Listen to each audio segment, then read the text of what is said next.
You're here because you want to expand your vocabulary with words and phrases to help you sound fluent and natural in English. But what about removing words and removing phrases because they're grammatically incorrect, sound unnatural, or maybe even sound rude? Today you'll learn 73 words and phrases that you should remove from your vocabulary. But don't worry, because you'll also learn the correct alternatives. So you'll expand your vocabulary and sound fluent and natural so you feel confident speaking in any situation. Welcome back to JForrest English. Of course, I'm Jennifer. Now let's get started. The first phrase that you should remove is, I will do it. Let's take this scenario. Imagine I say to you, can you do me a favor? Can you do me a favor and share this lesson with your friends? You might reply and say, I will do it, Jennifer, which is such a nice thing of you to do, but that is not how a native speaker would accept that task. To accept that task, a native speaker would simply say, do you know? You only need 2 words. A native speaker would say, will do. Will do. That's it. So you can consider this a phrase or an expression, a group of words, in this case only 2 words, will do, that have a meaning. And the meaning is, I will do the task. I will do whatever you ask me to do. In this case, share this lesson with your friends, because I want all of your friends, everyone you know who is also improving their English, to benefit from this lesson. So what can you say? Will do, Jennifer. Will do, Jennifer. That's the natural way to communicate this. You can use will do in both spoken and written English. It's very common to reply to a text message or an email and simply say will do. This sounds both professional and natural. So now if I say, can you do me a favor and like this video? What will you say? What will you reply back with? Will do or will do, Jennifer. So make sure you do it and like this video. The second phrase you should remove from your vocabulary is, how is it going? If you've been following my lessons for a while, you may know that I love saying, how's it going? And I love teaching my students this phrase because native speakers use it in our daily speech in both a social and professional context. You might be wondering why I want you to remove this from your vocabulary. Only because when I hear students use it, they either have incorrect pronunciation or unnatural pronunciation. And in order to sound fluent and confident in English, you need correct grammar, you need the correct context, you need to use the expression in the right situation or at the right time, and you also need correct pronunciation. So unfortunately, if you use this expression but your pronunciation is incorrect, it won't help you sound fluent or natural. So let's fix that. You can either remove it from your vocabulary and use an alternative. How are you doing? This is also a professional and friendly and very natural expression. How are you doing? Or you can keep how's it going in your vocabulary but pronounce it naturally. So let's work on the pronunciation. How's it? Notice that zit. How's it going? You need to combine those sounds together. How's it going? Repeat after me. How's it going? Now let's listen to some native speakers saying this phrase, how's it going? Because the best way to learn pronunciation is directly from native speakers in a natural context. So let's listen now. How's it going for you in the department? So ask them, how's it going? Are you delivering value? Hey, gossip, how's it going?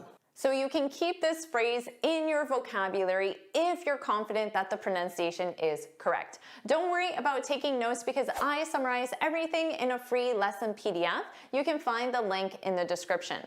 The third phrase you should remove from your vocabulary is, where's the toilet? You should remove this because it sounds awkward, because it's too direct and it's slightly rude. This is a toilet, but the room where the toilets are located, the room where you can use the toilet is called the restroom. The restroom. So don't say, where's the toilet? Again, it sounds slightly rude. Say, where's the restroom?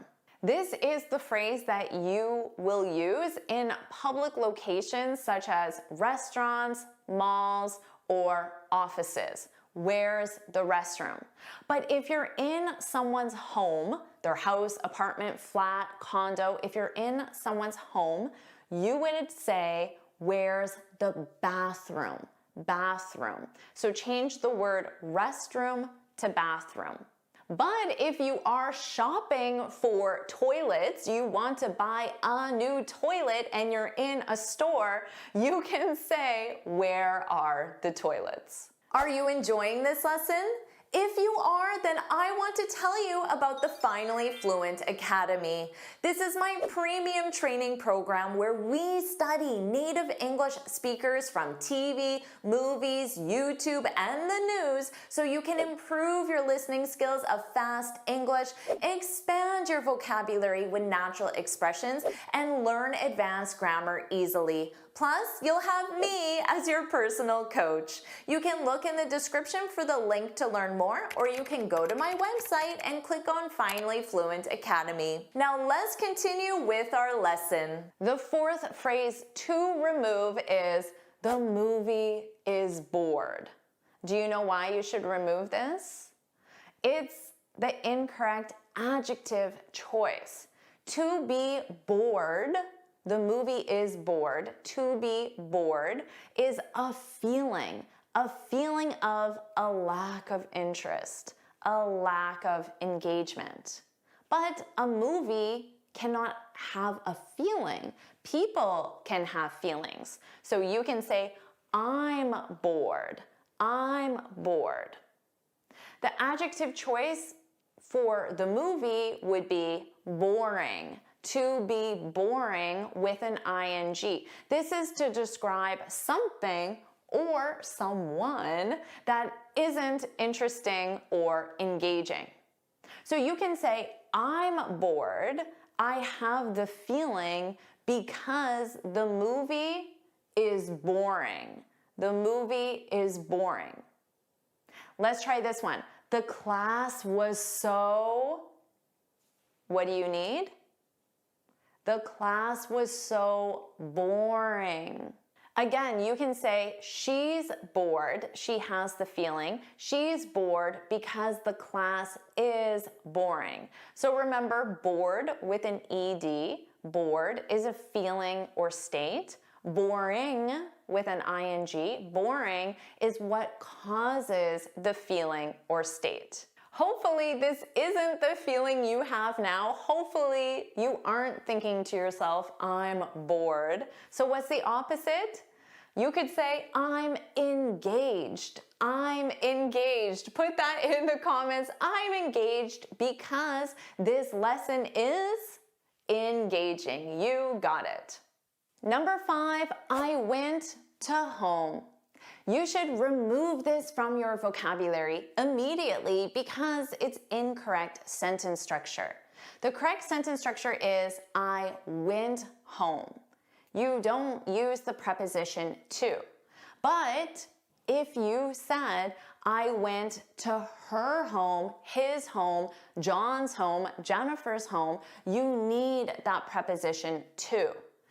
You cannot say, I went her home. It sounds incorrect. You have to say, I went to her home. So use to except when it's your home. I went home. It's your home. Number 6, she goes to the work at 9 a.m. You should remove this from your vocabulary immediately because, again, it's incorrect sentence structure. She goes to work. to work, not to the work, but yes, you need the preposition to. You go to a location, except if it's your home. She goes to work at 9 a.m. Omit the before routine nouns, such as work, home, school, and church. Let's look at this. She goes to university. University is a type of school, and it's a routine place. She goes to university in the mornings, she goes to work in the afternoons, and she goes to church in the evenings. After a long day, she goes home, because remember, with home you omit to, and with all routine places you omit the article. Remember though, it's possible to use an article, the or a, with these nouns when they're not routine. For example, we took pictures of a beautiful church. This isn't the church I routinely go to, it's just a church, any church. So you can use the article. Or she's giving a presentation at the university downtown. So in this case, it's not the university she routinely goes to, it's just a university. But it's a specific one, the one downtown, so you use the article the. Number 7, let's make a rest. I hear this from students a lot, but you should remove it from your vocabulary immediately because it's a direct translation. It's unnatural. It's not the way a native speaker would communicate this. So let's say I'm teaching a class and I'm about to say, okay, everyone, let's, what would I say? Do you know? Let's take a break. Let's take a break. That's how you communicate this naturally. That's the phrase. I could also say, let's take a quick break. So I add the word quick. Or let's take a 5-minute break to describe the break. Native speakers mainly use the verb take, but it is possible to use have. Let's have a break. But we do not use the verb make. Now also notice I said break. I didn't say pause or rest. To take a break. This is to have a short period of rest from an activity. Now I might say, I'm tired, I need to rest. In this case, maybe I need to take a nap, or I'm doing some strenuous physical activity and I just need to sit. That is to rest. Or I could say, let's pause the movie, which means temporarily stop. You may pause this video to use what? The bathroom, not the toilet, the bathroom. You may pause this lesson to use the bathroom. And also notice, to rest, to pause, those are verbs. But a break is a noun, and it's take a break, or less commonly, but still acceptable, have a break. Make is not used. Number 8, every morning I walk with my dog. You should remove this from your vocabulary immediately because it's an awkward direct translation. You can grammatically walk with someone or something. This means to accompany, and it's more for companionship purposes, to spend time with each other. You can also walk someone or walk something, and this is to show that you have responsibility for this task. For example, I walk my kids to school. I'm responsible for this task, for making sure my kids get to school safely. I walk my kids to school. I walked my grandmother to the store. So I walk someone. I walked my grandmother. I had responsibility for this task because my grandmother is elderly and needs support. But if I say I walked with my grandmother to the store, this sounds more like companionship purpose. We wanted to spend quality time together. And that's why you should remove I walk with my dog, because that isn't the purpose. Companionship isn't the purpose. A native speaker would say, every morning I walk my dog, because I have responsibility for that task. Every morning I walk my dog. You can also say, every morning I take my dog for a walk. And for companionship purposes, I would say, every morning I go for a walk with my husband. Or every morning my husband and I go for a walk. So to go for a walk is for the purpose of leisure or exercise. It's not simply to reach a destination. Number 9, thanks you teacher for help me. I hear this a lot, but it's grammatically incorrect, and that's why you should remove it from your vocabulary immediately. There are 2 correct forms. You can say thanks teacher with an S or thank you teacher without an S. Those are the correct forms. Thank teacher is incorrect. Thanks you teacher is incorrect. Thanks teacher for helping me. You need to say for helping me. You could also say thanks teacher for your help, because for is a preposition and you need a gerund verb, the verb in ing, or you can use a noun, your help. That's a something, that's a noun.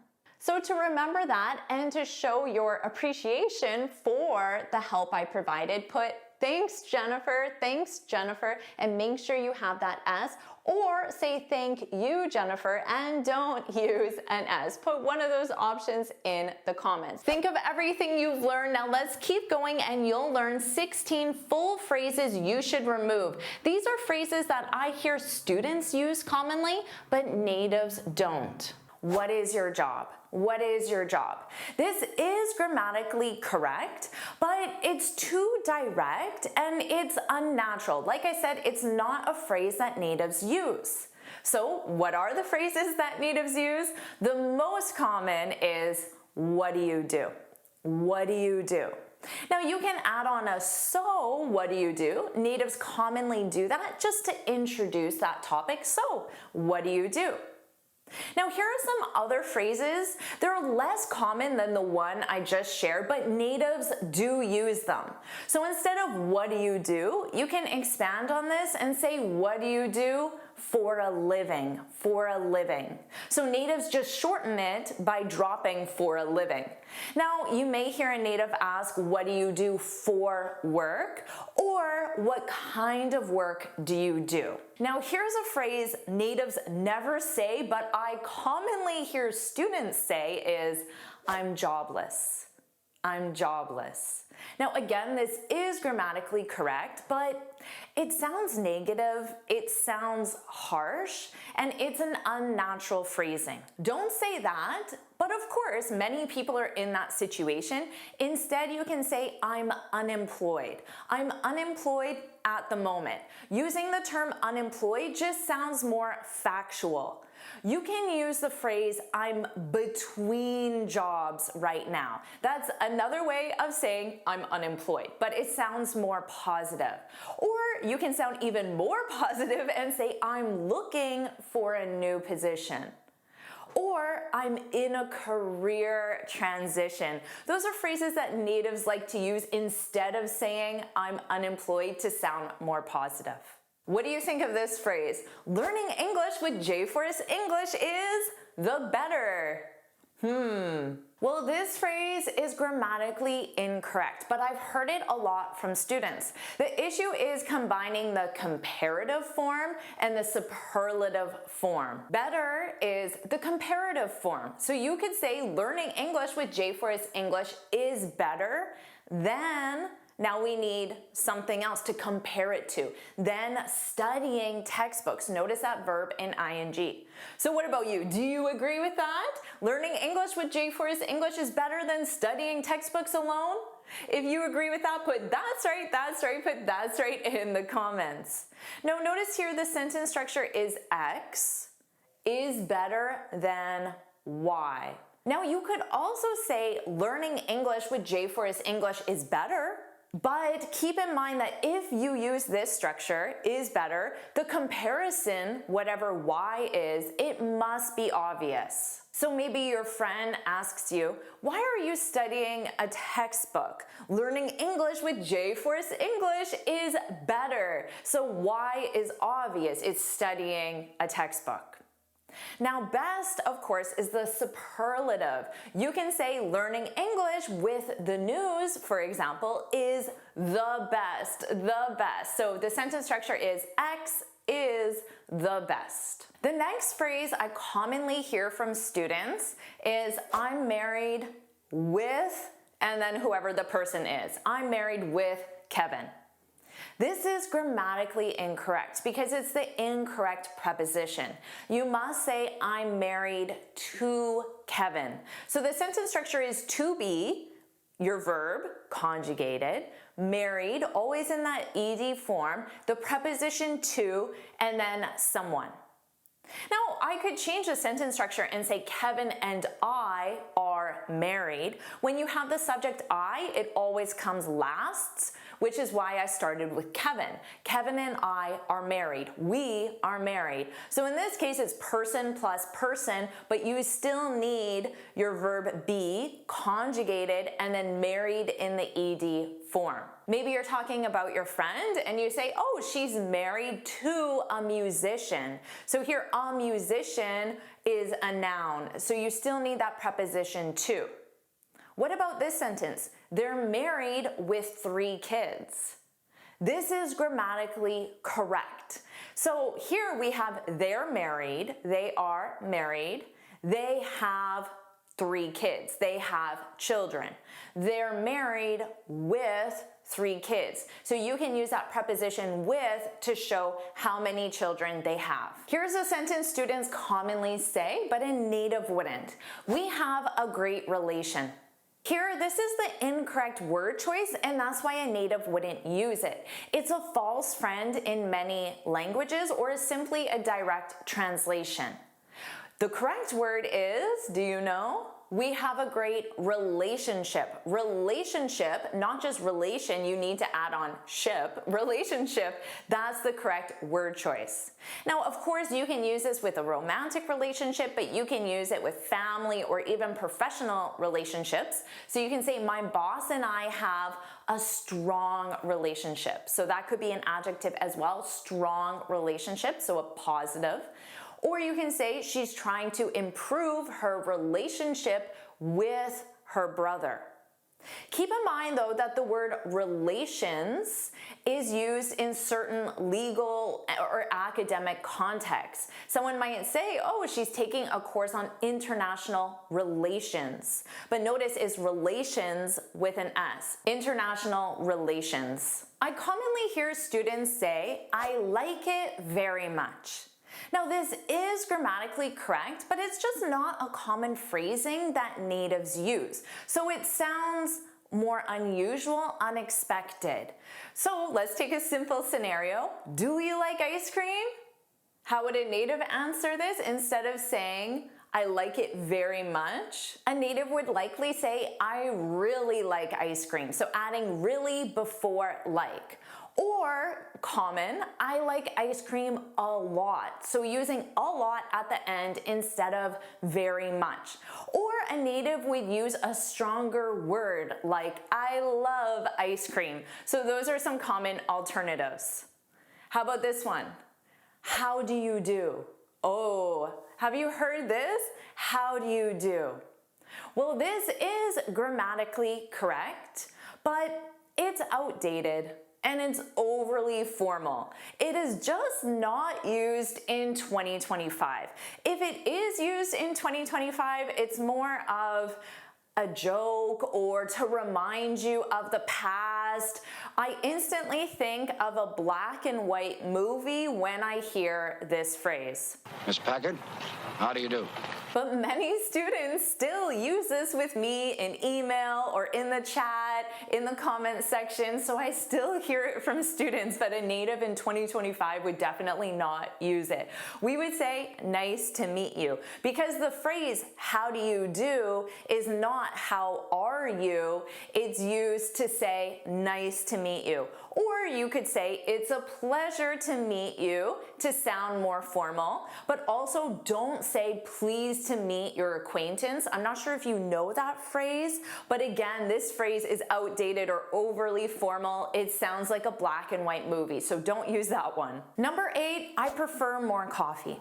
This is the incorrect word choice, but I commonly hear students use this. Now, prefer, this is a choice between options. So we need options here. You can say, I prefer coffee to tea. So saying you like coffee more than tea. I prefer coffee to tea. So notice here you have the preposition to. But in my example, instead of I prefer more coffee, what do you need to say? I'd like, I would like, I'd like more coffee, or I would like some coffee, or I would like to go to a cafe. So all of those are common sentence structures. Now, someone might ask you, would you like some nuts with your coffee? And then you can say, no, I prefer something sweet with coffee. Do you have any chocolate? So that's how you could use prefer, because prefer is a choice between options. So nuts, chocolate, and then you're stating your choice, your preference. Number 9, I hear this every day, even from my most advanced students. I'm agree.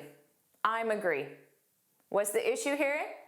It's grammatically incorrect because it's the incorrect sentence structure. So the sentence structure is not subject plus to be plus agree. That is not the sentence structure. The sentence structure is subject plus agree. So you just say, I agree. Now you can say, I agree with you. You need that preposition with and then someone, or we all agree on the plan, on something. Or you can say, I disagree, but that's a verb. So in the past simple, I disagreed with my boss and she wasn't happy about it. Number 10, I'm waiting you. I hear this every day, but it's grammatically incorrect because you're missing the preposition. It's to wait for and then someone. So you would say, I'm waiting for you outside, or you can say, we're waiting for the right time to announce the new project. So in this case, you can wait for something, the right time to announce the new project. Or you can say she's waiting in the parking lot. So for isn't required if the noun isn't specified. I didn't specify who or what she's waiting for. I just specified where she's waiting, in the parking lot. Number 11, don't say I'm interested in art. Again, I correct this almost every day. This is grammatically incorrect because it's the wrong adjective form. You need to say I'm interested in art. You need the ed form. So it's subject plus your verb to be, of course, conjugated with the subject, interested with the ed form, in, and then something, in this case, art. Now this is used to describe a feeling. You can also say my art class is interesting. So this is where you use the structure subject plus to be plus interesting with the ing. This describes what causes the feeling. So you could say, I'm interested in art, to be interested in. I'm interested in art because art is interesting. That's what causes the feeling. Number 12, don't say I'm used to wake up early.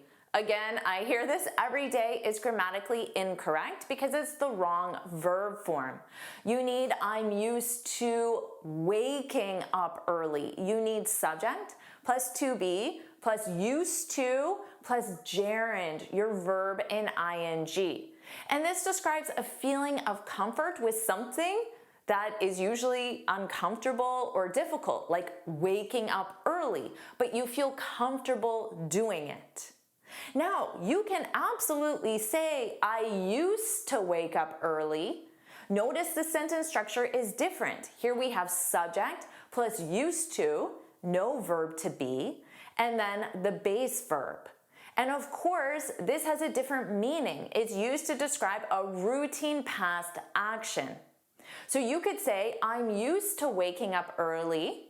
I have a feeling of comfort because I used to work a routine action in the past. I used to work as a morning show host. So I woke up early at 4 a.m. every day. Number 13, this is one I hear from my advanced students. I'm tired lately. This is grammatically incorrect because the verb tense, the present simple, it doesn't match the time reference, which is lately. Now, lately and recently, they're synonyms. The action started in the past and continues until now. So what verb tense do you need with lately or recently? I've been tired lately.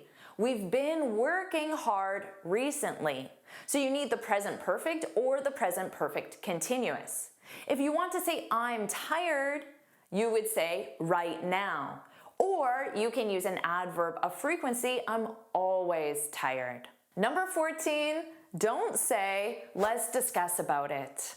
I hear this again every day from students. What's the issue? Well, it's grammatically incorrect because the preposition about is not required. The sentence structure is to discuss plus something, not about something. So you would simply say, let's discuss it, or let's discuss it tonight. Or you can say, we discussed the project yesterday. Now, you absolutely would say, we talked about the project yesterday. So the sentence structure is to talk about something, but you discuss something. Number 15, don't say, I will go abroad next year. This is grammatically correct, but natives prefer the present continuous for confirmed future plans. And saying, I will go abroad next year, it sounds unnatural to a native. So you would say, I'm going abroad next year. Or we're moving to France in 5 years. Sometimes students think this is only for the near future, like tonight, but no, if it's a planned future action, even in 5-10 years, you can use the present continuous. Number 16, please repeat. Please repeat. This is grammatically correct, but it's unnatural. It sounds more textbook, it sounds robotic, it doesn't sound like something a native speaker would say in a casual or formal situation. Now also, can you repeat please, or please can you repeat? Those also sound to me textbook robotic. Sometimes a native would say, can you repeat that? Sorry, can you repeat that? But simply saying that at the end sounds more natural. Can you repeat that? Rather than please repeat, or can you repeat please? Sorry, can you repeat that? Or can you repeat the question? A native would say that. Here are some common professional phrases that natives would use. Sorry, I didn't catch that. You can add on quite to make it sound like just some parts, not the whole thing. Sorry, I didn't quite catch that. Or in a professional situation, can you say that again? Can you say that one more time? Those are what natives would say. Now, in casual phrases, the phrases I use with my husband or my close friends, family, I would simply say, what was that? What was that? What? What'd you say? Huh? Those are the phrases I would use, but I wouldn't use those in more professional situations. Let's keep going and you'll learn 12 words you should remove. And you'll also learn the replacement words so you expand your vocabulary. The first word you should remove is try. Why? Because it's disempowering, it lacks commitment, and it sounds weak. For example, I'll try to improve my speaking skills. This doesn't sound like you've made a true commitment. This doesn't sound like you believe it's possible. So instead, use stronger words that show that you're committed, that show you believe in yourself as well. You can use will or commit to. I will improve my speaking skills. When you say will, you're making a commitment. It sounds very strong. People will respect you when you say, I will do this, because it's a strong word. You can also say, I'm committed to. I'm committed to improving my speaking skills. Now, these words don't mean that you're going to improve today or tomorrow, or even that you know how. It's just saying that you are committed, you will, whereas the word try sounds weak. Maybe I will, maybe I won't. Number 2, advices. Do you know why you should remove this word from your vocabulary? I hear this word every single day from many, many students, even my most advanced students. But what's the problem with the word advices? It's grammatically incorrect. The word does not exist in English because the word advice is always singular. Now, there are many grammar mistakes that you can make, and most native speakers won't even notice them. But if you say advices to a native speaker, they will instantly think your English isn't very fluent. And if you are in a job interview or going for your IELTS, this could make you fail and not get the result you want. So it's really important that right now you remove this from your vocabulary. And remember, don't say, I'll try, Jennifer, I'll try. No, what are you going to say? I will remove this from my vocabulary today. I'm committed to removing this. So all you have to do is drop that S. Remember, you can't say, thanks for your advices, or can you give me some advices? What do you have to say? Remember, drop that S. Thanks for your advice. Can you give me some advice? And notice you can still use a modifier some with the singular advice. And to sound even more fluent and more professional, you can use piece or pieces of advice. Advice is always singular, and this is to emphasize singular or plural. So you can say, that's a great piece of advice if you want to emphasize one. Or you could say, those are great pieces of advice if you want to emphasize more than one, plural. So are you enjoying the advice in this video so far?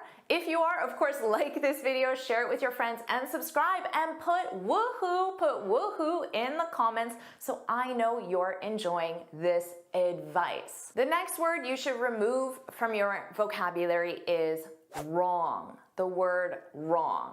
This is because in English, it can sound very harsh, critical, and it's also disempowering. As a teacher, I avoid saying that answer is wrong, because that might make the student feel bad about themselves, bad about their English level, because there are a lot of strong emotions in the word wrong. Think of all the times you've been told this as a child or even as an adult and how it makes you feel.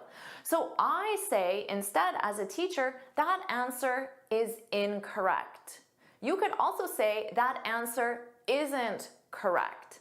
It sounds more neutral and it sounds more empowering. So for you, if you're in a social situation or a professional situation and someone says something and you know that information isn't correct, don't say you're wrong. For example, the meeting starts at 3 p.m. and you know the meeting doesn't start at 3 p.m. Don't say to that coworker, you're wrong, because that sounds very critical. You can use the word actually. Actually is used to correct information, a false assumption. So you can say, actually, it starts at 4 p.m. That is a softer way to communicate it. Or you could say, I have it in my calendar for 4 p.m. Let's confirm the correct time. Think of how much better this will be for your relationship with that person rather than saying, you're wrong. Number 4, can't. Of course, this word is disempowering and it sounds weak, similar to the word try. I'm sure you've said statements about your English using can't many times. I can't understand native speakers. But this sounds like a definitive statement, which isn't empowering you or motivating you or encouraging you. And it makes you sound weak to other people. There's a great strategy where you can still use can't, just add the word yet at the end.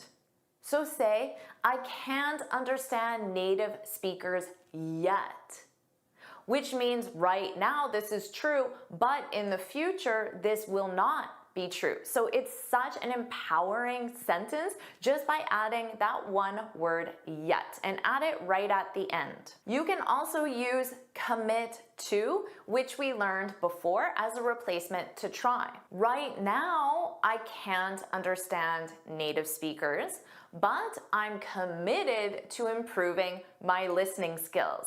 Think of how much more empowering that sounds. Now let's talk about recommend me. What's the problem here? Why shouldn't you use recommend me?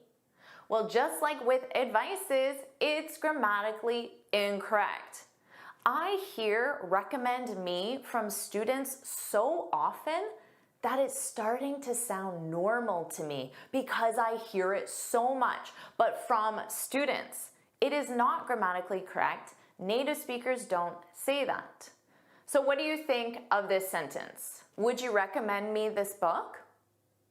What do you think about that?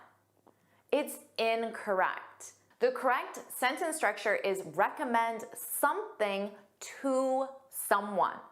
So how can you fix that sentence? Would you recommend something, this book, to someone, to me? Would you recommend this book to me? So starting right now, you need to remove recommend me from your vocabulary. Let's talk about I don't know.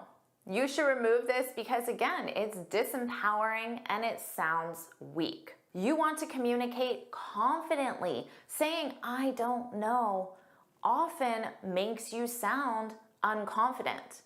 You can say, I don't know when the meeting starts. That is fine.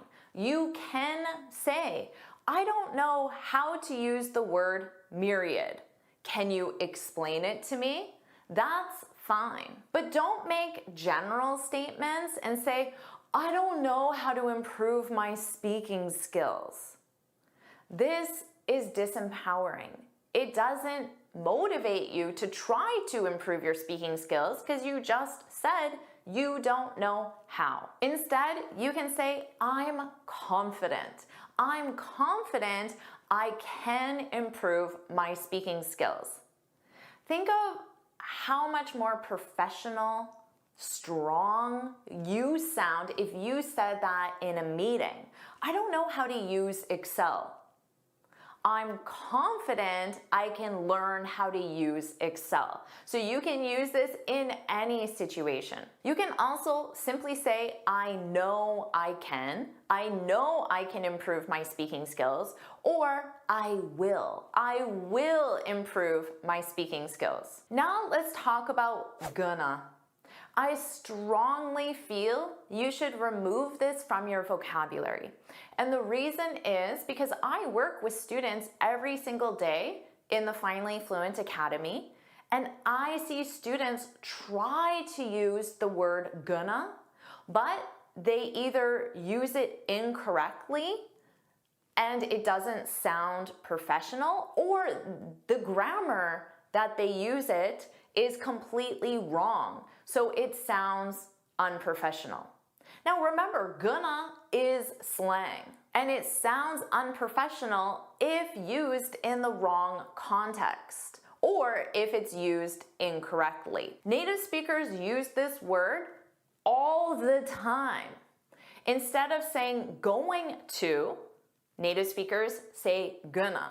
This is a reduction that naturally takes place in spoken English. I don't think, should I use the word gonna?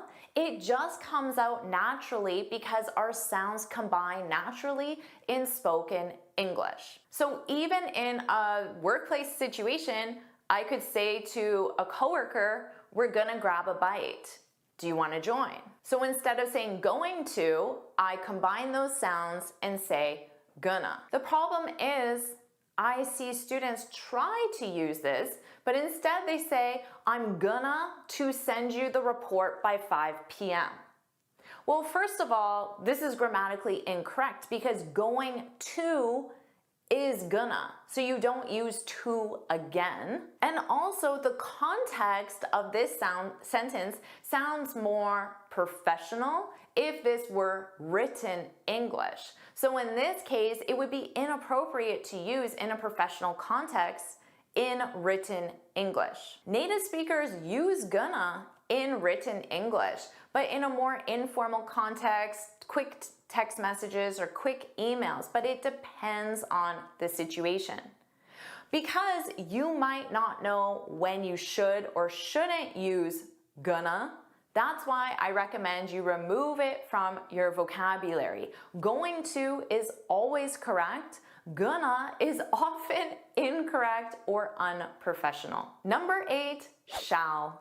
This is outdated in most contexts. First of all, shall is a modal verb for a future action for the subjects I or we. First of all, you need to know how to use it correctly, and many students don't. But native speakers don't use the word shall anymore, except in very specific situations. A native speaker would not say, I shall go to the party. A native speaker would say, I will go to the party. So for future actions, native speakers use will. But native speakers do use shall in very specific situations. For example, if you're at a restaurant or an event or a party and you want to leave, you can turn to the person and say, shall we go? And the other person can reply back and say, we shall. But you might not know how to use this word correctly. And because native speakers only use it in this very specific situation, and in all other cases, it makes you sound outdated, I recommend removing it from your vocabulary. Number 9, good. This is vague and it's also basic. Native speakers use this word all the time as well. For example, when I often ask my husband, how was your day? He just says, good. It was good. What does that tell me about his day? It tells me nothing. Or you might ask your friend, how was your vacation? Or your coworker, how was the meeting? And if all they say is, it was good, you don't have a lot of information, do you? So you can still say good, but I recommend expanding that with at least one specific point. For example, how was the meeting? It was good. We learned a new method for organizing our files. So technically you can keep good in your vocabulary, but add on to it. Don't just say it was good. Number 10, interesting. This word is vague and is also quite confusing in English because interesting can be positive, interesting in a good way, or it can be negative, interesting in a bad way, depending on context. Sometimes native speakers use the word interesting when we don't want to offend someone. So if my friend asks me, oh, do you like my new shirt? I can say, oh, that's an interesting shirt.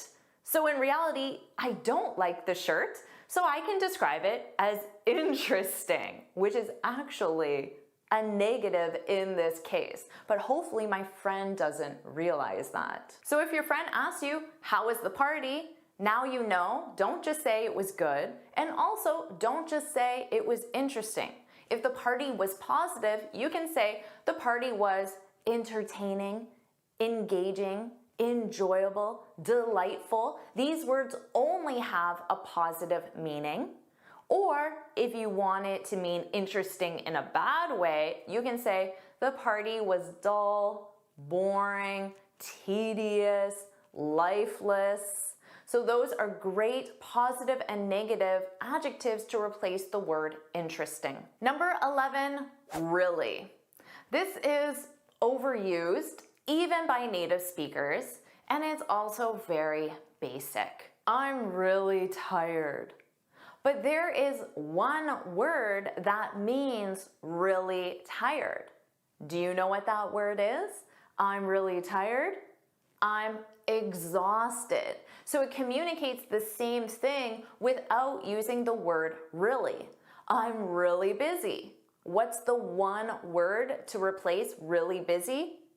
I'm swamped. The party was really good. What's one word to replace really good? Well, there are many options. For example, the party was amazing, entertaining, exciting. Start with these that I shared and keep learning one word alternatives to really plus word. Number 12, persons. A native speaker will instantly know that English is not your first language if you use the word persons in an everyday context because it's only used in a government, legal, or official context. In everyday English, there's one person, the word is singular, and then what's the plural? Two people. People is the plural of person. So in any everyday context, including business and academic, you would say all people must register before attending the conference.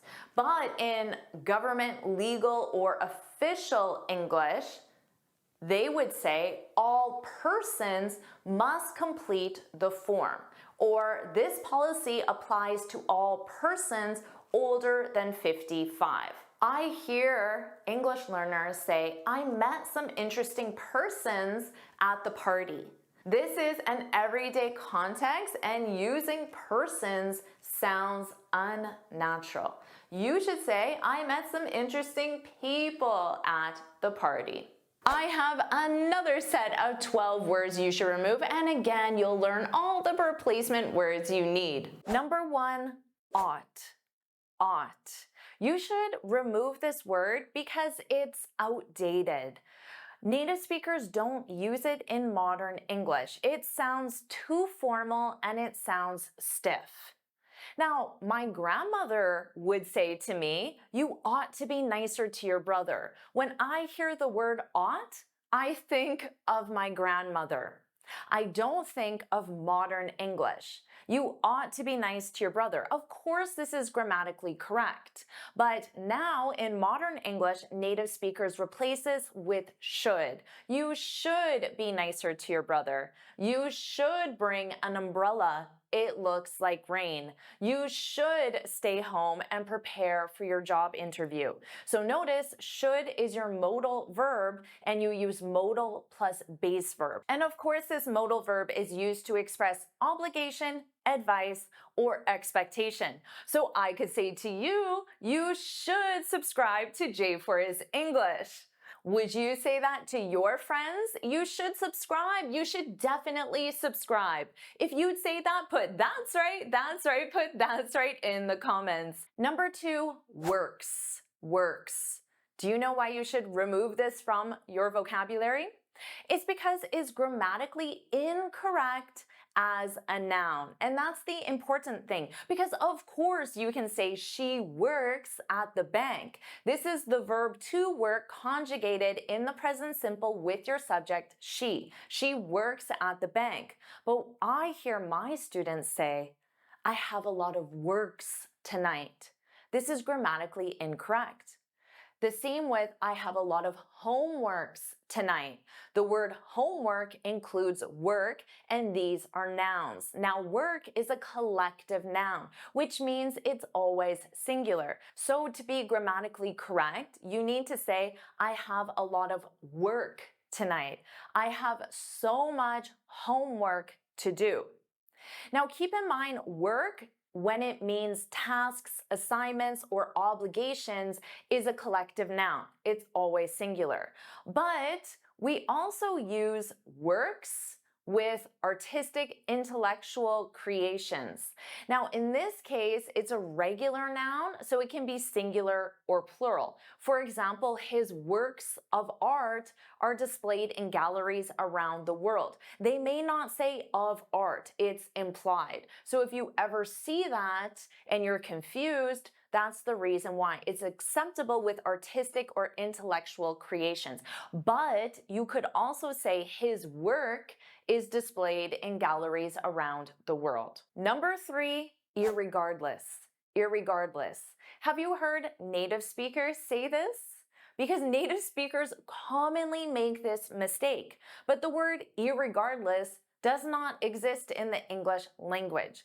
All you need to say is regardless, regardless. Remember, I advise that you should subscribe to JForrest English.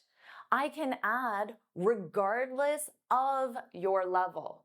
Now notice if I include the noun your level, I need to include of, regardless of your level. You can also use this at the beginning of a sentence. Your friend might say, but I'm only a beginner. And you can say, regardless, you should subscribe to JForrest English. So again, put that's right, if you want to advise your friend to do that. Now, regardless, this means not being affected by something. So your level shouldn't affect you. It's the same as despite. So you can equally say, despite your level, you should subscribe to JForrest English. Number 4, United States. Why would you remove this from your vocabulary? Because my students say, I'd love to visit United States. This is incorrect. Do you know why? It's because you need the article the. I'd love to visit the United States. Or you could say he's the president of the United States. How about this sentence? The United States president is visiting us next week. In this case, United States is used as an adjective. The president is visiting us. The belongs to the noun president. United States functions as an adjective. Remember that proper nouns such as cities or countries don't require articles. The United States is an exception. I hear this mistake so often. Remember, the United States. Number 5, rock. You may know that I love saying you rock, which is another way of saying you're amazing, great, or awesome. Native speakers like myself love saying this. The problem is that in the comment section of my YouTube videos, I see so many comments where students say you are rock. This is incorrect. It is not to be rock. That's not the sentence structure. The sentence structure is to rock. So it's using rock as a verb. So if I say you rock, that is in the present simple. If I say you rocked the presentation, this is in the past simple, which means you did a great job on the presentation. How about this one? You're going to rock the interview. This is the infinitive, to rock. Now, it is possible to use the verb to be. I might say, you're rocking it, you're rocking it. But this verb to be is used in the present continuous tense. It's the same as saying you're doing a great job right now. So remember, to be rock is grammatically incorrect. The sentence structure is to rock. So absolutely, Keep this in your vocabulary, but make sure you say you rock, you rock. Number 6, ain't. You may already know that this is slang, not standard English, but you should understand it because natives commonly use it. But I think you shouldn't use it because there's a high risk it will sound inappropriate because yes, natives use it. You'll hear it in music. Taylor Swift has a song called Ain't Nothing But You. And in a separate song called Blank Space, she repeats the line, ain't it funny, a lot. In this case, ain't means isn't. Native speakers also use it in casual conversation. I ain't got time. Here, ain't got means don't have. Native speakers also use this in certain expressions that just sound correct using the word ain't, like the expression, ain't it something? Ain't it something? It's snowing in July. Ain't it something? In this case, ain't means isn't. So yes, you should understand it because natives commonly use it. But again, I recommend that you shouldn't use it because there's a high risk it will sound inappropriate. Number 7, fine. I'm fine. You should remove this because it's often used with a negative, not a neutral meaning. So students learn that fine is bad, fine, good, so it's more neutral. But that's not how natives actually use it. For example, if you're in a restaurant and let's say you order salmon and the server comes and asks you, how's the salmon? And you reply back and say, it's fine. This means that I don't think it's very good. That's how a native speaker uses this word. It actually means bad in this context. Now, also, same with if your friend, your coworker, your husband or wife comes up to you and says, is everything okay? You look upset. And you reply back and say, I'm fine, or everything's fine. Most of the time, this actually means I'm upset, I'm just not telling you. There is one time where native speakers use fine in this neutral context that the word implies. If you're at a grocery store or if you're dealing with a service provider and they say, how are you? You should reply with fine, thanks, and you. So we use this as a social norm to be polite. We generally use this when we don't actually care about the answer. So when the person is scanning my groceries, they don't actually care how I'm doing. They're just being polite. So we just reply with, I'm fine. So if you're in a restaurant and they ask you, how's the salmon? And you like the salmon, you should say it's good, it's great, or delicious. Now, in a social context, if someone says, is everything okay? You look upset. Well, you can say, I'm just tired, that's all, which means you're not upset. Or you can admit you're upset. I asked you to get groceries and you forgot. Or you can say, no, everything's good, everything's great. But in the context of going to a grocery store or dealing with service providers and they ask you, how are you? Absolutely just say fine, thanks, and you. That's the standard reply. Number 8, needn't. You should remove this because it's outdated, it sounds too formal, and it sounds stiff. It doesn't sound natural. You needn't finish the report tonight. Yes, this is grammatically correct, but it does not sound like something native speakers say. You don't need to finish the report tonight, or you don't have to finish the report tonight. That's what native speakers would say. Need is for necessity and have is for obligation, but they're often interchangeable. You don't need to buy groceries. We already have everything for dinner. So this sounds like there's a lack of necessity. You don't have to work tomorrow, it's a holiday. So this is a lack of obligation. But again, a lot of the time, you can use one or the other and there's no difference. Number 9, must.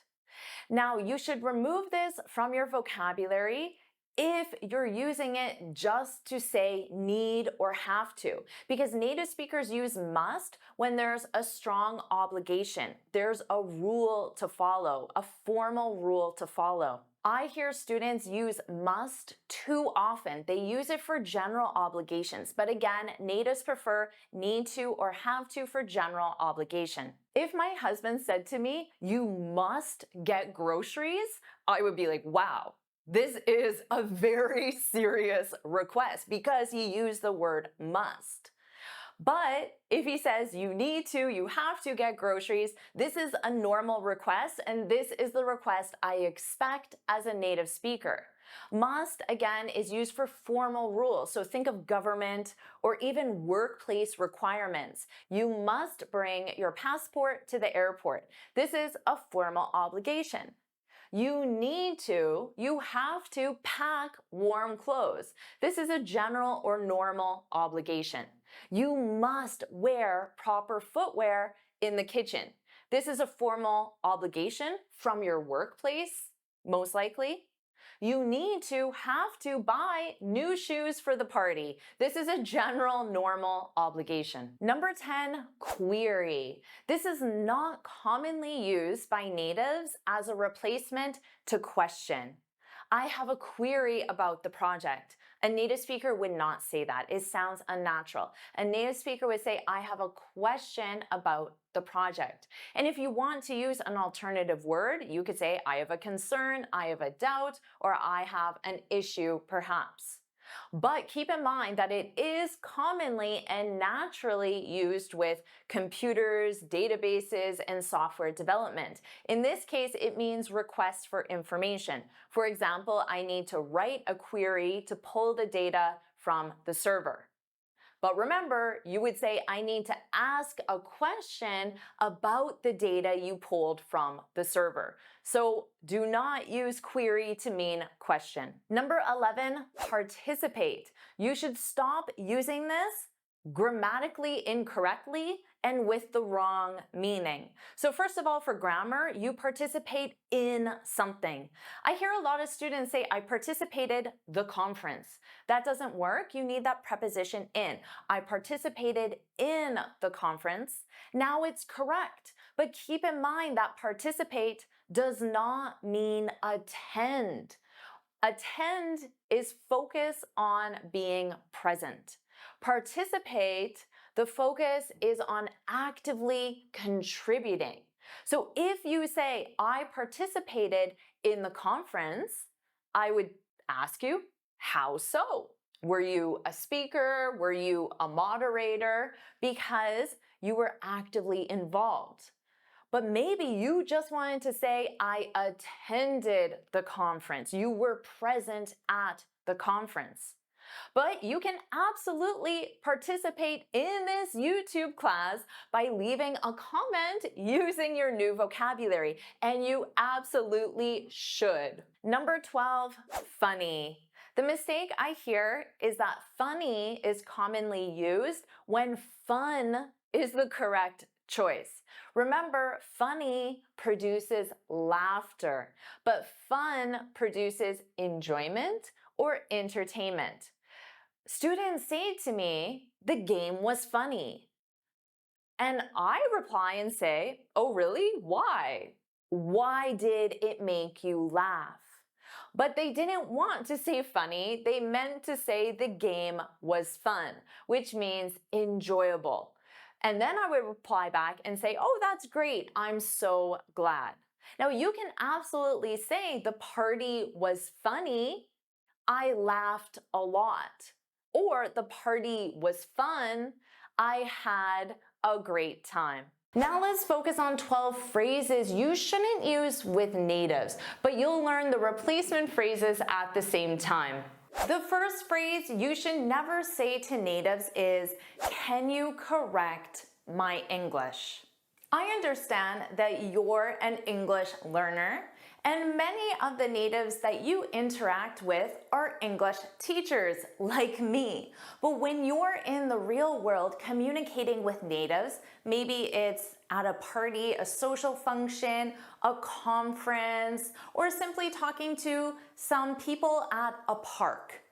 Those people are not English teachers. So in this situation, it seems awkward, unnatural to ask a native to correct your English. And also remember that it's not the purpose of your conversation. You didn't start a conversation with someone at a party to get feedback on your English. Hopefully you started a conversation with someone at a party to get to know that person, to talk about interesting ideas or movies that you've seen. Now you might be thinking, well, I need to ask them for feedback on my English because they might not understand me. But don't worry, the person will tell you if he or she can't understand you. You will know if your English skills are a problem. When you're outside of the classroom, the focus is not on your English skills. Make sure you keep the focus on your conversation. And you should learn some small talk phrases to help you keep the conversation going. Small talk phrases are topics about the weather or traffic or movies, world events that you can use. And my best advice for you is simply ask the person a question. If you don't know what to talk about with a person, just ask them a question. The second phrase you shouldn't use with natives is, how do you call this in English? Now you should remove this phrase because it's grammatically incorrect. It's not the way a native would say this.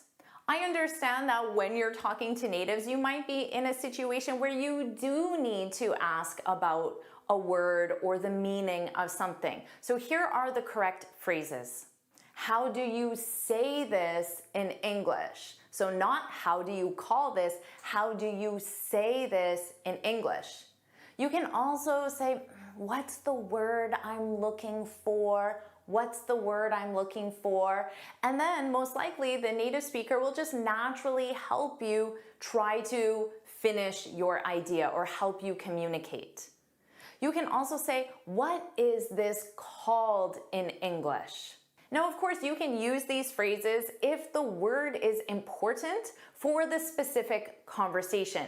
But don't use these to get a free English lesson from native speakers. Remember, focus on the conversation.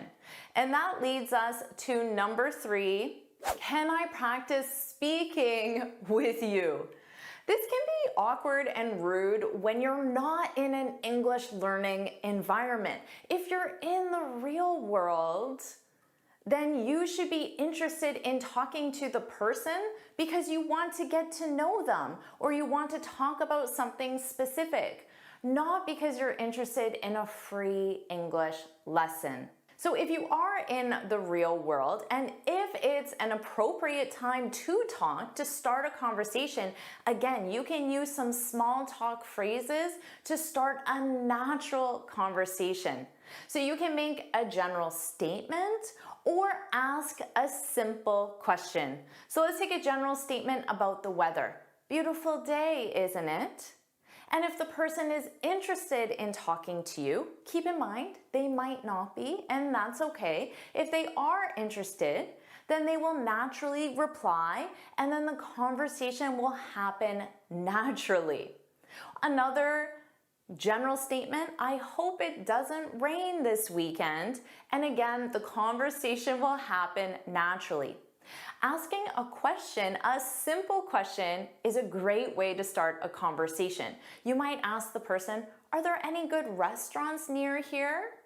Or what did you think about, and then maybe it was the conference you just went to, or a movie, or something specific.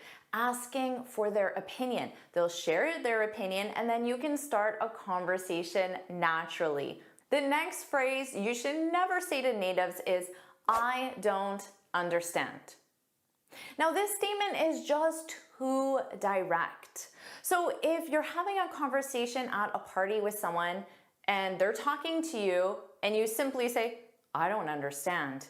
Well, it might embarrass you because you don't understand. It might make you feel bad, but it might also embarrass the speaker because remember, natives that you're talking to are not English teachers. Natives don't know that they use phrasal verbs, idioms, expressions, or use connected speech or talk very quickly. Natives don't think about these things. English teachers do, students do, but natives in the real world do not. So the native might feel a little embarrassed that you don't understand them. So here's what you can say instead. If you don't understand because the person is talking too fast, then you can say, would you mind? Would you mind speaking a little slower? You don't have to provide a reason. You don't have to say, because English is my second language. You don't need to. Would you mind speaking a little slower? Oh, sure, no problem. Or do you mind rephrasing that? So the native speaker said something, but the combination of words you didn't understand. So to rephrase it, the native speaker knows they should share the same idea, but use different words. So that is how a native speaker, not an English teacher, a native speaker understands what you want them to do. Do you mind rephrasing that? Or you can simply say, can you explain that in a simpler way?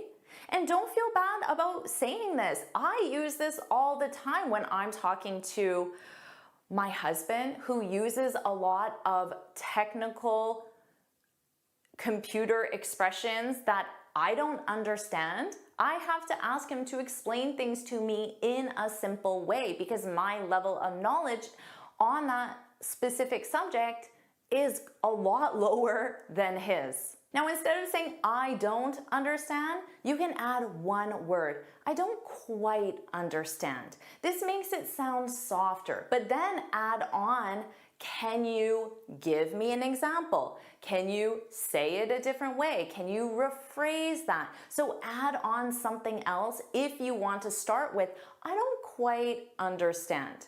Number 5, when you're talking to natives, you should not say, sorry for my English mistakes. Sorry for my bad English.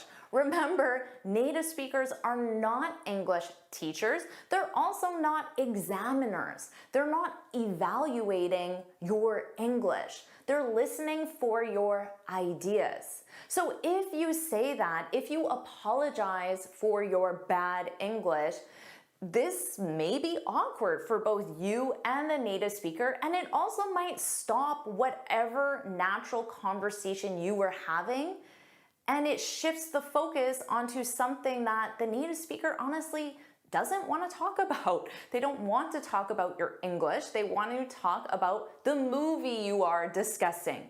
And remember, the person you're talking to, they will tell you if they can't understand you. And then you know that there is an issue that needs to be addressed. So remember, focus on the conversation, not your English skills. Again, learn some small talk phrases to keep the conversation going, and you can always ask the person a question.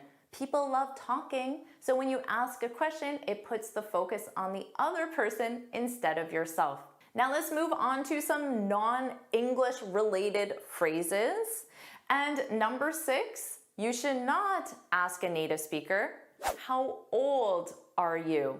This may be the same in your culture. Please let me know in the comments. But in North America, it's generally considered rude to ask someone's age directly. So to directly say, how old are you? Now, although this is considered rude in North American culture, North Americans are still curious about people's ages. So we have other ways of trying to find out this information without directly asking the person. So you can say just simply, tell me about yourself. and the information the person shares can reveal approximately how old they are. Now, you can ask, how old is your mom, sister, or daughter? It is considered appropriate to ask someone about someone else's age. So if you know how old the person's sister is, you can approximate how old they are, for example. Or you might just ask, how long have you been working here? Or when did you graduate? So you absolutely can ask other questions that have to do with age, but just don't directly ask someone, how old are you? Number 7, what religion are you?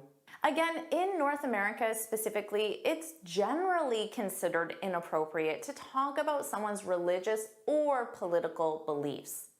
So if you want to find out about that person, you can simply say, tell me more about your culture and your traditions. And from that, you will probably understand naturally what religion or what beliefs they have. So it is appropriate to ask follow-up questions based on the information the person shares. So if they share a specific tradition, you can absolutely ask a follow-up on that topic. Now, you can also ask what holidays are celebrated in your culture. In North America, we love celebrating holidays like everyone in the world, and we are happy to talk about holidays. And when you find out what holidays the person celebrates, that will give you clues at least into their beliefs if that's important for you to know. Number 8, don't say to a native speaker, even someone you know well, you look tired. This is similar to saying you look bad, you look unwell, you look unattractive. And this can also be awkward because the person could be very tired, but maybe it's for a private reason. They didn't get any sleep last night because there is some family event taking place, but they don't want to discuss it. So when you make that statement, they may feel obligated to tell you why they are in fact tired, and it might not be a conversation they want to have. Now, if someone does look legitimately tired and you are concerned about them, there are other ways that native speakers even phrase this to sound more polite or indirect. How did you sleep last night? Or you can make a general, hope you're having a great day so far, hope you're having a great week so far, and then it invites them to share with you if they aren't having a good day or week because they slept poorly or because there is some event taking place in their life. But it gives them the opportunity to share that or not share that.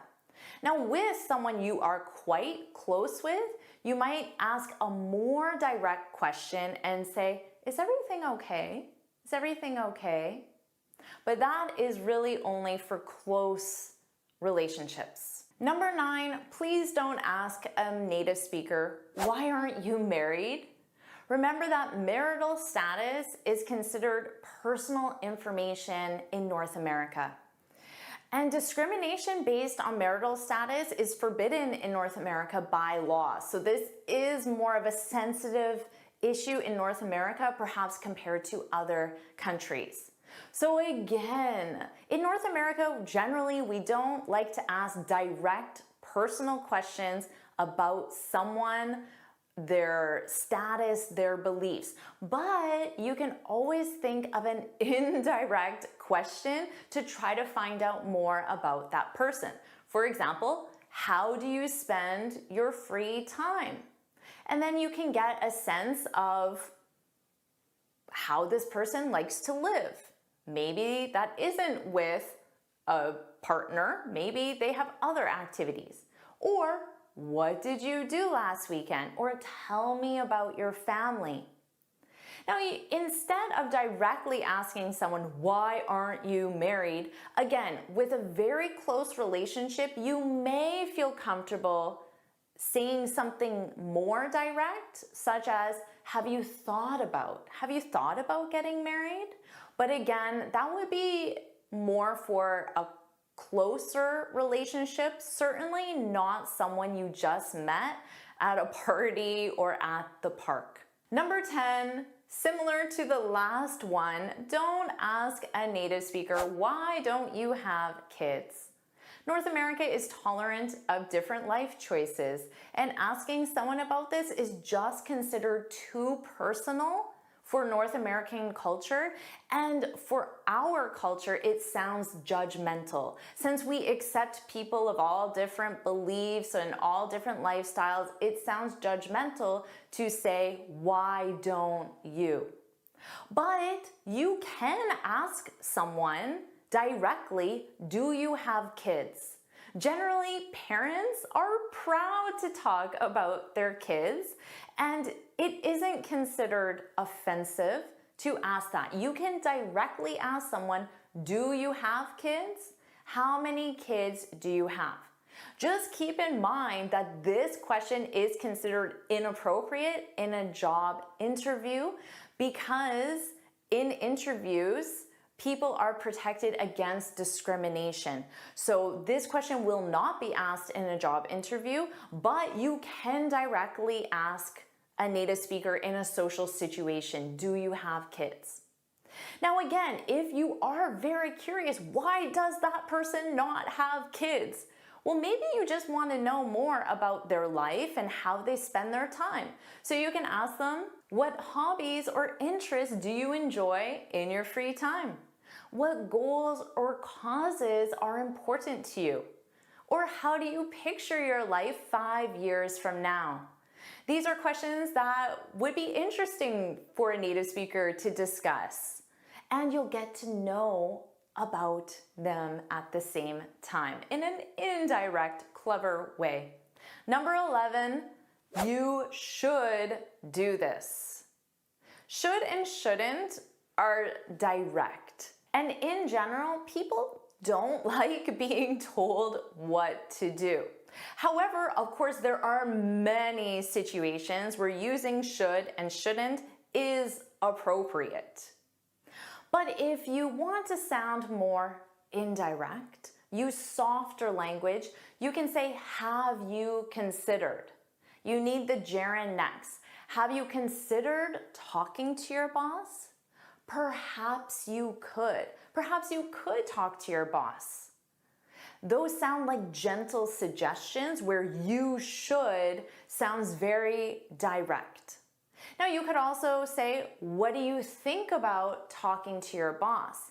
And then you're getting that person to share their opinion, and ultimately they make the decision, not you, because you say you should. But remember, there are many situations where you would use should or shouldn't. And finally, number 12, I don't like that.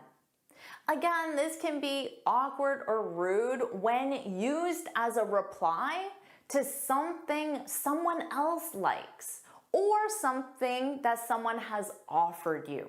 So let's say you're at a party and you're talking to someone and they love mountain climbing and you just want to participate. So you say, I don't like mountain climbing.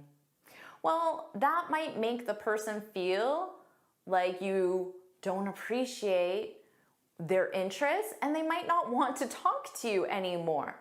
So you can say, for example, that's great that you love mountain climbing. I prefer reading. I prefer reading instead of physical activities. So you're complimenting them, but then stating your preference without specifically saying you don't like mountain climbing. Or you can say, that's great that you love mountain climbing. Do you have any upcoming trips planned? So again, you're not sharing your personal preference at all. You're keeping the focus on that person. Or let's say it's something that someone offers you. So you're at a party and someone offers you a piece of chocolate cake. Now you could say, no thanks, I don't like chocolate. But again, this is very direct. And you've probably noticed that we prefer a more indirect approach in general social situations. So you might say, that's so kind of you to offer. So to offer me a piece of cake, that's so kind of you to offer. I'll pass though. Now you can leave it at that, I'll pass. You could provide the reason and just say, I'll pass though, I'm not hungry.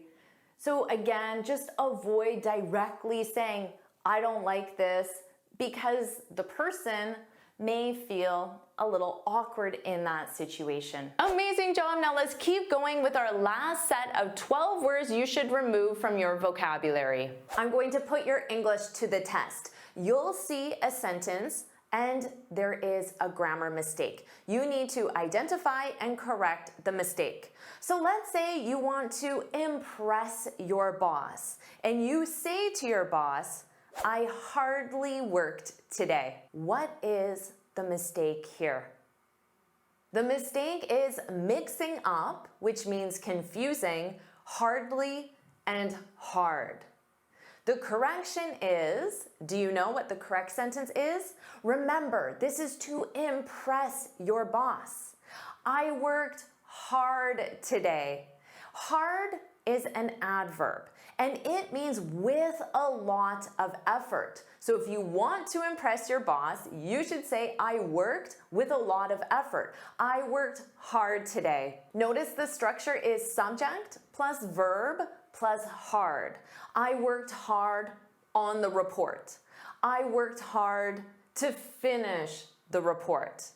Now, the original sentence used hardly. The sentence is grammatically correct. Hardly is also an adverb, but it means the opposite. It means barely, almost not. So if you say, I hardly worked today, it means you did very little work. So that would not impress your boss. Now notice the structure is different. We have subject plus hardly, or you could use barely, it's the same meaning, and then your verb, in this case worked. I hardly worked on the report, you did very little work. I hardly worked to finish the report, you did very little work. So remember, use hard to show you put in a lot of effort. Sentence number 2, you need to identify the mistake. I'm extremely hardworking engineer. Again, you want to impress your boss. But what is the mistake here? The mistake is missing article with job titles. So the correction is, how can you correct this sentence? I'm an extremely hardworking engineer. So remember, singular job titles require articles. This is a rule. Your choice of article is a, an, the. I'm an engineer, of course, because engineer starts with a vowel sound. But if you add great as your modifier, as your adjective, then you need a. I'm a great engineer. Because remember, the sentence structure is article, adjective, noun. You can absolutely say, I'm the engineer, but what does this mean? This means you're a specific engineer, the one working on this specific project. I'm the engineer on the project, or you're the only engineer in the company. I'm the engineer. It's only me. Now you can think of student as a job title, and you can say, I'm an amazing student. That describes you, right? So put that's me, I'm an amazing student. You're watching this lesson, you're doing the work. So put that's me, I'm an amazing student. Sentence 3, we are 3 on the project. What's the mistake here? The mistake is using we are instead of there are. I hear this a lot from students, most likely in your native language or that student's native language. That's the structure. But in English, the correction is there are 3 people on the project. So notice how I also added the noun. Number plus noun. In English, we use there plus the verb be, conjugated, to talk about the existence of something or the number of things. So the structure is there plus the verb be, conjugated, the number and then the noun. For example, there is one engineer on the project. There are, so now it will be plural. There are 3 engineers with that S because it's plural on the project. Question 4, despite he was tired, he finished the report. What's the mistake here? The mistake is using a clause after despite. So how do you correct this? You can say, despite being tired, he finished the report. This is an acceptable sentence structure is despite plus gerund. Another correction is, do you know what an alternative way of saying this? Despite the fact that he was tired, he finished the report. So here, notice I kept the clause, but to do that, you need to add some additional words. Despite plus the fact, and then that is optional. And then the clause. A clause is subject, verb, object. It's a complete sentence. Now, a third correction is you could say, although he was tired, he finished the report. So you can use although plus clause. And although has the same meaning as despite in this context. Now there is a fourth correction. Do you know what it could possibly be? You could say, despite his tiredness, he finished the report. Because you can use despite plus noun. So, did you get any of these corrections? Question 5, what's the mistake? If I have some questions, I'll let you know. Do you know what the mistake is here? It's using some instead of any. So the correction is, if I have any questions, I'll let you know. If you have if or a negative, you use any. If you have any questions, please let me know. I don't have any questions. With a positive, you use some. I have some questions about the timeline. You can also use a or one. I have a question, which means I have one question. So that's the singular because remember, some is plural. I have a question, one question about the timeline. Now this isn't just for questions, this is any noun. So if you have any issues, problems, plans, ideas. Sentence 6, I look forward to hear from you. What's the mistake? You know this one, right? It's using the infinitive instead of the gerund. So the correction is, I look forward to hearing from you. So it's to look forward to plus gerund, or you can use a noun.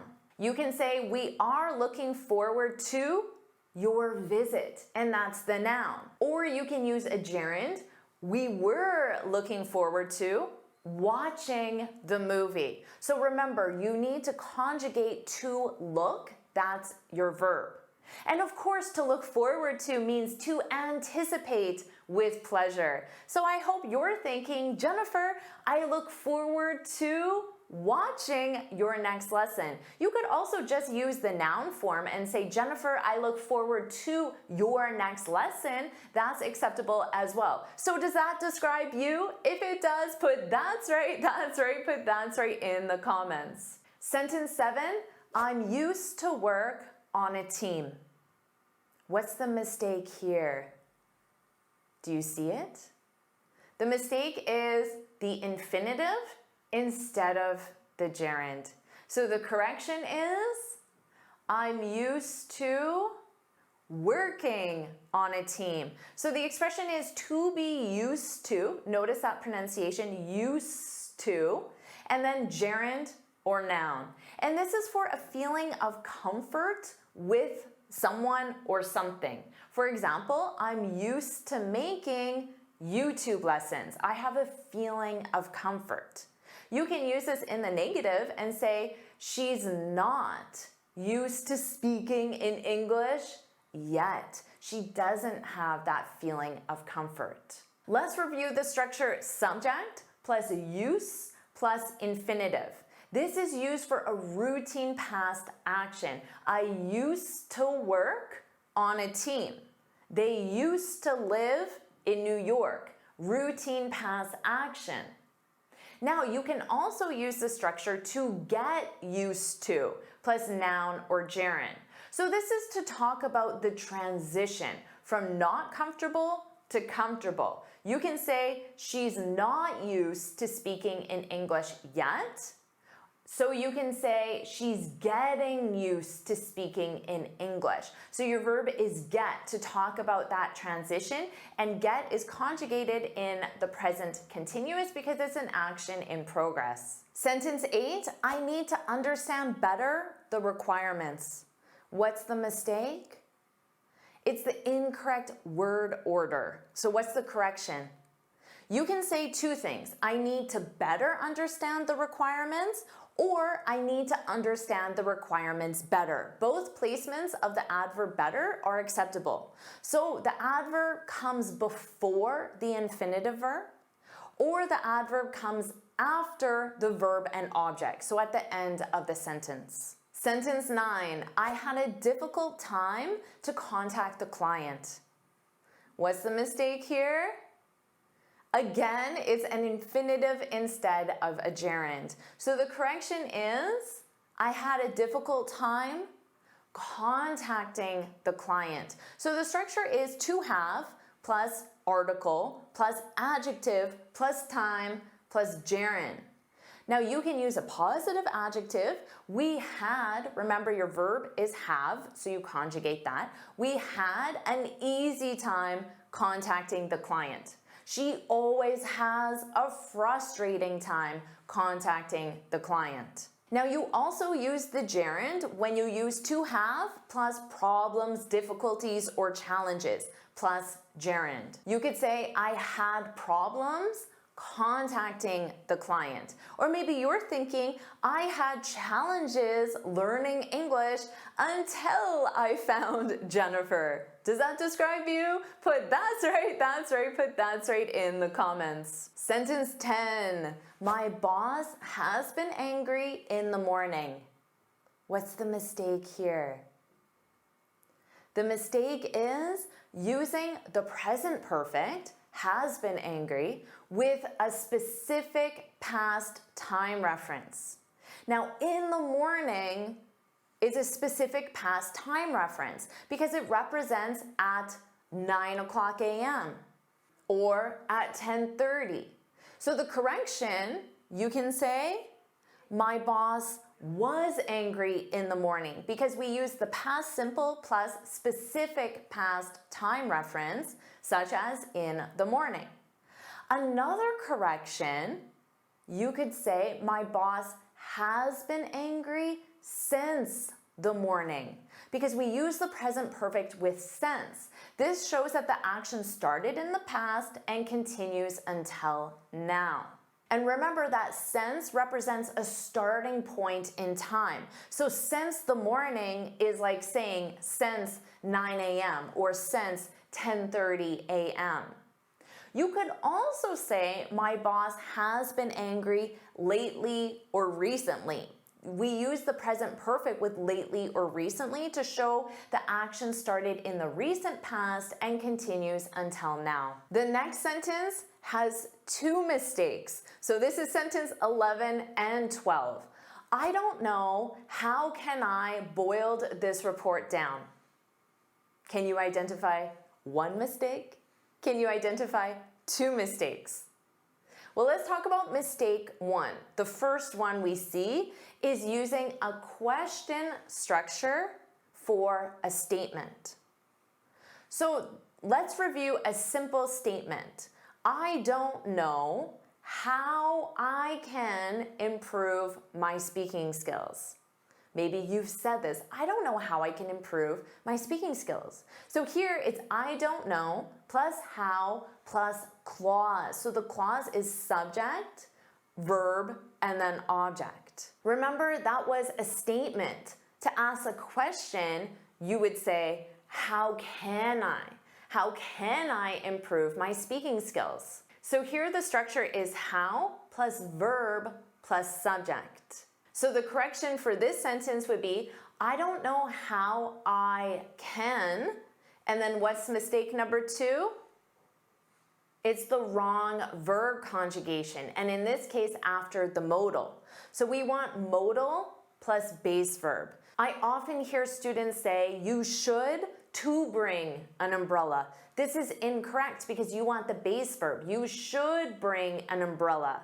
So in this case, the correction is, I don't know how I can boil this report down.